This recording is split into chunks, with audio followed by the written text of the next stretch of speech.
இவர்தான் மகேந்திர சிங் தோனி. ஒரு காலத்தில் ஜார்க்கண்டில் இருந்த ஒரு சாதாரண பையன்.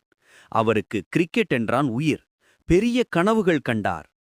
பகலில் பள்ளி, இரவில் டிக்கெட் கலெக்டர் வேலை. அவர் ரொம்ப கஷ்டப்பட்டார்.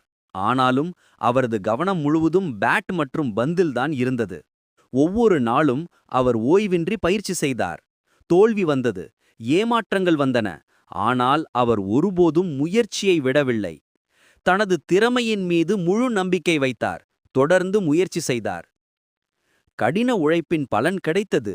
ஒரு நாள் அவர் இந்திய கிரிக்கெட் அணியில் சேர்ந்தார்.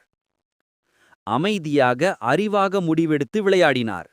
இதுவே அவரது ஸ்டைல். 2007 மற்றும் 2011இல் உலகக் கோப்பைகளை இந்தியாவுக்காக வென்று கொடுத்தார். மக்கள் கொண்டாடினார்கள். தோனி ஒரு சரித்திரம் என்று உலகம் சொன்னது. அவரோ ஒரே வார்த்தை சொன்னார்: அமைதிதான் என் பலம். உங்களுக்கான பாடம் இதுதான். தோனியின் வாழ்க்கை நமக்கு சொல்லும் மிக முக்கியமான பாடம் இதுதான். முயற்சி செய்தால் எவ்வளவு பெரிய வெற்றியாக இருந்தாலும் உங்களால் அடைய முடியும். நீங்கள் எங்கிருந்து வந்தாலும் பரவாயில்லை. பெரிய கனவு காணுங்கள், அதை துரத்துங்கள். ஒவ்வொரு நாளும் நேற்றை விட கொஞ்சம் அதிகமாக முயற்சி செய்யு. தோல்வி வந்தால் கவலை வேண்டாம். அதிலிருந்து என்ன கற்றுக்கொண்டாய் என்று பார். பொறுமை, விடாமுயற்சி மற்றும் நம்பிக்கை, இதுதான் வெற்றியின் ரகசியம்.